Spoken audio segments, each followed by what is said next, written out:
आप सभी को पता है कि हमारे शरीर में विभिन्न प्रकार के हार्मोन्स स्राव करते हैं। ये हार्मोन्स ग्रंथियों के माध्यम से स्रावित होते रहते हैं। बचपन से लेकर बुढ़ापे तक इन हार्मोन्स की, इन पाचक रसों की हमें आवश्यकता होती है। शरीर के वृद्धि और विकास में इनका एक महत्वपूर्ण योगदान होता है। मैं डॉक्टर दीपाली निगम पुनः आप सभी का अपने चैनल में स्वागत करती हूँ, अभिनंदन करती हूँ। जी हाँ, आज के वीडियो का टॉपिक है एंडोक्राइन सिस्टम, अंतःस्रावी तंत्र। अंतःस्रावी तंत्र मानव शरीर का एक महत्वपूर्ण तंत्र है जो हार्मोन्स के माध्यम से शरीर के विभिन्न अंगों और प्रक्रियाओं को नियंत्रित करते हैं और विनियमित करते हैं। यह तंत्र ग्रंथियों का एक समूह है जो हार्मोन्स को उत्पन्न करता है और उनसे एक प्रकार के पदार्थ का स्राव करता है, और ये हार्मोन्स रक्त प्रवाह के माध्यम से शरीर के लक्षित अंगों और ऊतकों तक पहुंचते हैं। अंतःस्रावी तंत्र का मुख्य कार्य हार्मोन्स का उत्पादन करना होता है। हार्मोन्स रासायनिक संदेश वाहक होते हैं जो शरीर की विभिन्न प्रक्रियाओं को नियंत्रित करते हैं। ये हार्मोन विशेष ग्रंथियों द्वारा उत्पन्न होते हैं और रक्त के माध्यम से शरीर के विभिन्न हिस्सों में पहुंचते हैं। अंतःस्रावी तंत्र विभिन्न प्रकार की ग्रंथियों का भी समूह है जो हार्मोन्स उत्पन्न करती हैं। इसमें मुख्य रूप से pituitary gland, thyroid gland, adrenal gland, pancreas, pineal gland, gonads और पैराथायराइड ग्लैंड्स सम्मिलित होती हैं। शारीरिक प्रक्रियाओं का विनियमन। अंतःस्रावी तंत्र शरीर के विभिन्न प्रक्रियाओं का विनियमन भी करता है, जैसे वृद्धि और विकास, चयापचय, मेटाबॉलिज्म, प्रजनन, नींद और मूड। यह तंत्र हार्मोन्स के संतुलन को बनाए रखने में मदद करते हैं, जिससे शरीर के विभिन्न प्रकार के कार्य सुचारू रूप से संचालित होते रहते हैं। ध्यान दीजिए, अगर हम एक रात ठीक से सोए नहीं तो दूसरे दिन हमारे जो दैनिक कार्य होते हैं वो प्रभावित होते हैं। ऐसे ही समय पे हमारे अंतःस्रावी तंत्र यानी कि एंडोक्राइन सिस्टम का कार्य अगर जरा सा भी प्रभावित होता है तो वो हमारे दैनिक दिनचर्या पर सीधा प्रभाव डालते हैं। नेक्स्ट, अंतःस्रावी तंत्र शरीर के आंतरिक पर्यावरण यानी कि होम्योस्टैसिस की स्थिरता को बनाए रखने में महत्वपूर्ण भूमिका निभाता है।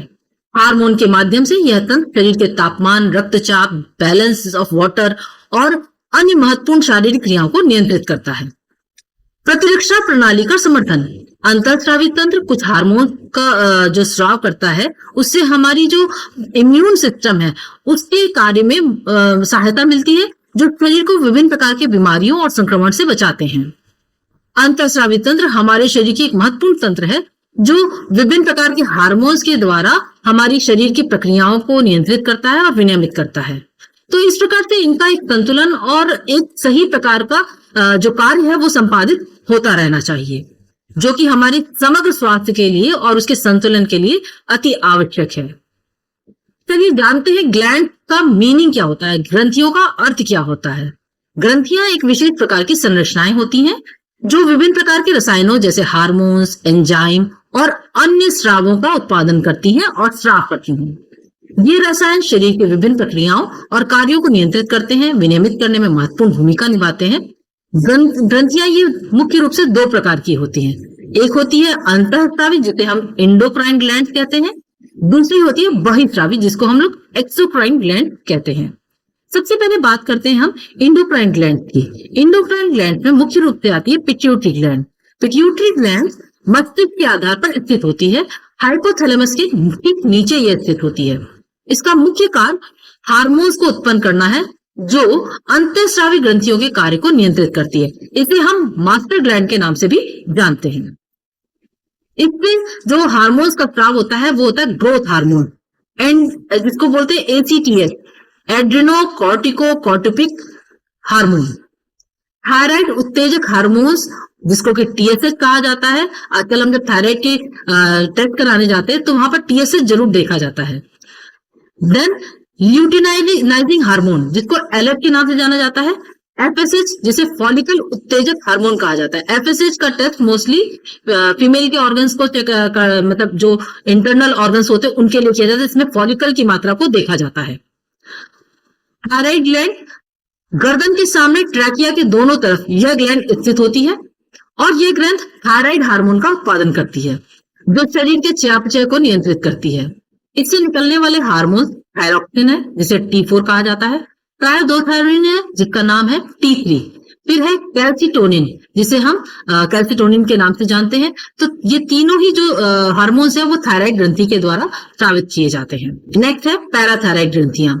थायराइड ग्रंथि के पीछे स्थित 4 छोटी ग्रंथियां होती हैं जिसे पैराथायराइड ग्लैंड कहा जाता है। इनका मुख्य कार्य पैराथायराइड हार्मोन का उत्पादन करना है जो रक्त में कैल्शियम के स्तर को नियंत्रित करती हैं।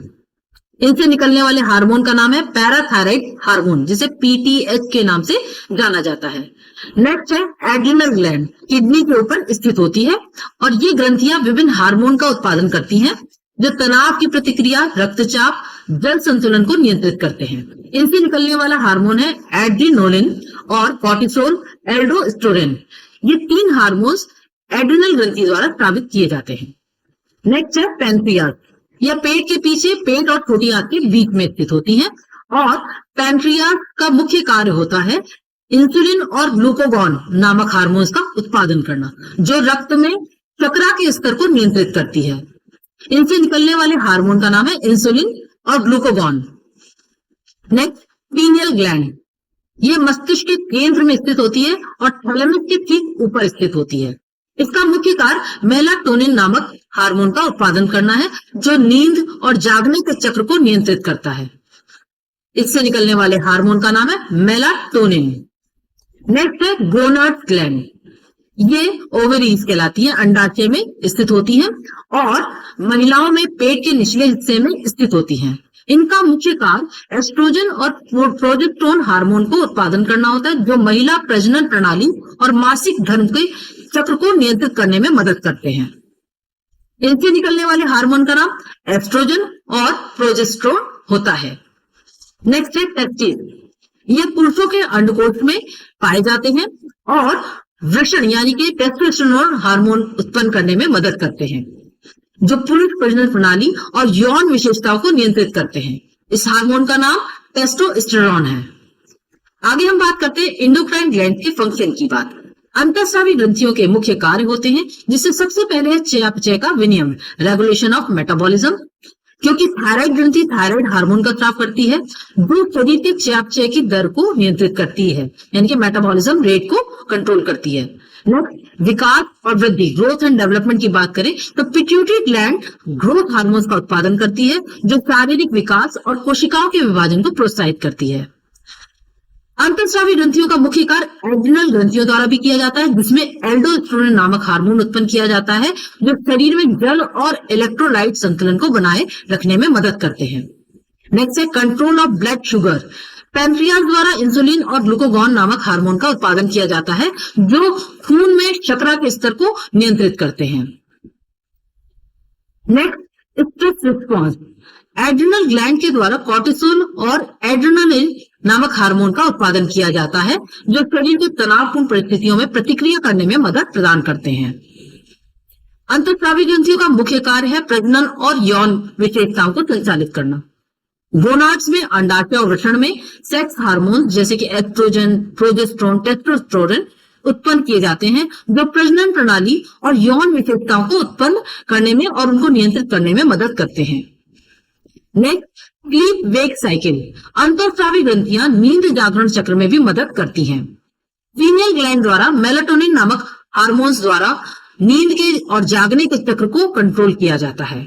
इस प्रकार शरीर में महत्वपूर्ण ये ग्रंथियां शरीर के कई विभिन्न हार्मोन्स और अन्य रसायनों का उत्पादन करके उनका स्राव करती हैं और विभिन्न प्रक्रियाओं को नियंत्रित और विनियमित करती रहती हैं जैसे metabolism, growth and development cycle, जल संतुलन, रक्त शर्करा, तनाव प्रतिक्रिया, प्रजनन, नींद जागरण चक्र इत्यादि कार्य ये सही तरीके से करती रहती है और शरीर को समग्र स्वास्थ्य में बनाए रखने में मदद करती हैं। इस प्रकार से कहा जा सकता है कि ग्रंथियां हमारे शरीर की सही कार्य प्रणाली को और हमारे शरीर के समग्र स्वास्थ्य के लिए अति महत्वपूर्ण और अति जरूरी होती हैं। चलिए अब हम बात करते हैं ब्लड के बारे में। रक्त का संगठन और उसके कार्य बहुत ही विशेष है और बहुत ही जरूरी भी है। हमारे शरीर का एक महत्वपूर्ण द्रव्य है रक्त जो विभिन्न कार्यों को पूरा करने के लिए लगातार शरीर के विभिन्न अंगों में और विभिन्न ऊतकों के बीच में प्रवाहित होता रहता है। यह पोषक तत्वों, गैसों, हार्मोन्स और अपशिष्ट पदार्थों का परिवहन करता है और हमारे शरीर की रक्षा प्रणाली को यानी कि इम्यून सिस्टम को के लिए बहुत जरूरी होता है। ब्लड का कॉम्पोजिशन इस प्रकार है, जिसमें मुख्य रूप से ब्लड प्लाज्मा होता है। रक्त प्लाज्मा पीले रंग का एक तरल पदार्थ है जो रक्त का लगभग 55% हिस्सा बनाता है। इसमें 90 से 92% पानी और शेष 8 से 10% प्रोटीन, ग्लूकोज, विटामिन, खनिज लवण, हार्मोन और अपशिष्ट उत्पाद उपस्थित रहते हैं। इनमें प्रमुख प्रोटीन एल्बुमिन, ग्लोबुमिन और फाइब्रोनेजन पाया जाता है। रक्त का एक महत्वपूर्ण भाग है रेड ब्लड सेल, जिसे हम आरबीसी के नाम से जानते हैं। लाल रक्त कणिकाएं बायोनेगेटिव डिस्क के आकार की होती हैं। इसमें हीमोग्लोबिन प्रोटीन होता है जो ऑक्सीजन को बांधता है। ये रक्त का लगभग 45% हिस्सा बनाती हैं और इनका जीवन काल लगभग 120 दिन का होता है। इनका उत्पादन बोन के अस्थि मज्जा यानी कि बोन मैरो में होता है। नेक्स्ट बात करें WBC, जिसे हम व्हाइट ब्लड सेल्स के बारे में जानते हैं। सफेद रक्त कोशिकाएं आकार में तो बड़ी होती हैं और विभिन्न प्रकार की होती हैं, जैसे न्यूट्रोफिल्स, लिम्फोसाइट, मोनोसाइट, इओसिनोफिलोसिस और बेसोफिलिस। ये इतनी प्रकार की हमारे बॉडी में व्हाइट ब्लड सेल होती हैं। इनके अगर जीवन काल की बात करें तो ये कुछ घंटों से लेकर कुछ दिनों तक ही रहती हैं। इनके भी उत्पादन का क्षेत्र जो है जहां पर ये जन्म लेती हैं वह है हड्डी के अस्थि मज्जा और लिम्फेटिक सिस्टम में इनका उत्पादन होता है। नेक्स्ट है रक्त का महत्वपूर्ण भाग, जिसे हम प्लेटलेट के नाम से जानते हैं। प्लेटलेट छोटे अनियमित आकार की कोशिकाएं होती हैं जो अस्थि मज्जा में मेगा कैरियोसाइट से उत्पन्न होती हैं। इनका जीवन काल लगभग 7 से 10 दिन होता है और इनका उत्पादन भी अस्थि मज्जा में ही होता है। तो चलिए अब हम रक्त के विभिन्न कार्यों के बारे में बात करते हैं, जो कि इस प्रकार हैं। रक्त का कार्य ट्रांसपोर्ट का होता है। मेनली ये ऑक्सीजन और कार्बन डाइऑक्साइड का परिवहन करते हैं और हीमोग्लोबिन के माध्यम से रक्त ऑक्सीजन को फेफड़ों से शरीर की कोशिकाओं तक और कार्बन डाइऑक्साइड को कोशिकाओं से फेफड़ों तक ले जाते हैं।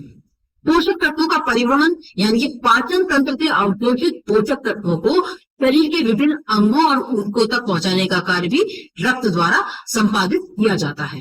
विभिन्न प्रकार के हार्मोन्स का परिवहन, अंतःस्रावी ग्रंथियों से हार्मोन को लक्षित अंगों तक पहुंचाने का कार्य भी रक्त द्वारा संपादित किया जाता है। अपशिष्ट पदार्थों का परिवहन, केशिकाओं द्वारा उत्पन्न पदार्थों को उत्सर्जी अंगों द्वारा जैसे किडनी और स्किन के द्वारा पहुंचाया जाना, यह भी कार्य रक्त द्वारा किए जाते हैं। नेक्स्ट है रेगुलेशन, विनियमन। शरीर के तापमान, पीएच बैलेंस और रक्त में प्लाज्मा और प्रोटीन इलेक्ट्रोलाइट के माध्यम से द्रव के संतुलन बनाए रखने को भी का भी कार्य रक्त के द्वारा किया जाता है। नेक्स्ट है प्रोटेक्शन, विभिन्न प्रकार के रोगाणुओं से हमारे शरीर की रक्षा करना, जो कि सफेद रक्त कोशिकाएं होती हैं WBC, जो रोगाणुओं से लड़ती हैं, विभिन्न प्रकार के वायरसेस से लड़ती हैं और शरीर की प्रतिरक्षा प्रणाली का एक महत्वपूर्ण हिस्सा होती हैं। रक्त की स्राव को रोकना, प्लेटलेट्स और फाइब्रोनोजन के माध्यम से चोट लगने पर रक्त का थक्का बनाना और रक्त स्राव को रोकने का कार्य भी रक्त द्वारा किया जाता है। हमारे इम्यून रिस्पॉन्सेस को भी रक्त द्वारा ही संपादित किया जाता है। लिम्फोसाइट्स एंटीबॉडीज का उत्पादन करते हैं और वो एंटीबॉडीज विशिष्ट रोगाणुओं के खिलाफ शरीर की रक्षा करते हैं और सैनिक की तरह खड़े रहते हैं। फेगोसाइट की बात करें तो कुछ सफेद रक्त कोशिकाएं होती हैं जो न्यूट्रोफिलिक और मोनोसाइट रोगाणुओं और मलबे को निगलकर रक्त नष्ट कर देती हैं। इस प्रकार रक्त हमारे शरीर में एक महत्वपूर्ण घटक है जो परिवहन, विनियमन, सुरक्षा और प्रतिरक्षा प्रणाली के लिए अति महत्वपूर्ण होता है और महत्वपूर्ण कार्यों को संपादित भी करता है। यह विभिन्न कोशिकाओं और प्लाज्मा से मिलकर बना होता है, जो मिलकर शरीर की सारी गतिविधियों को सुचारू रूप से संचालित करने में सहायता करता है। रक्त की सही मात्रा और गुणवत्ता को बनाए रखने के लिए, स्वस्थ जीवन के लिए यह बहुत ही जरूरी है कि हम रक्त का बैलेंस हमारे शरीर में हमेशा बनाए रखें। रक्त की कमी से होने वाला रोग रक्त अल्पता रोग है, एनीमिया है, जिसको हम बहुत सारी महिलाओं में अधिकतर यौवन अवस्था में देखने को मिलता है जिसको, तो इसलिए रक्त के बैलेंस को बनाए रखना हमारे शरीर में बहुत ही जरूरी है। और रक्त क्योंकि इतने सारे कार्यों को करता है तो इसलिए हमारे शरीर में ब्लड का और एंडोक्राइन ग्लैंड का एक समन्वय जो है वो स्थापित होना बहुत जरूरी है। तो इस टॉपिक से रिलेटेड यहाँ कुछ क्वेश्चंस दिए गए हैं, जिनको पढ़कर आप अपने नोट्स बना सकते हैं और एग्जाम की तैयारी कर सकते हैं। तो स्टूडेंट्स, अब नियरेस्ट है आपके एग्जाम, तो जरूर से जरूर इनसे प्रिपरेशन कीजिए। और अगर आपके कोई भी कमेंट्स हो, कोई भी आपके ऐसे क्वेरीज हो, सजेशन हो, तो हमें कमेंट्स के माध्यम से जरूर बताइए और समय समय पर हमारे अपने विचारों को भी हमसे शेयर कीजिए, जिससे कि हम अपने वीडियोस को और भी बेहतर बना सकें। तो आज की वीडियो में बस इतना ही। अगले वीडियो में हम एक नए टॉपिक के साथ आपसे फिर मिलेंगे। तब तक के लिए नमस्कार, स्वस्थ रहिए, खुश रहिए। Hi, everybody. I'm David Morgan. Thanks for joining me for the CyberLink webinar on all the best new features of the Director Suite.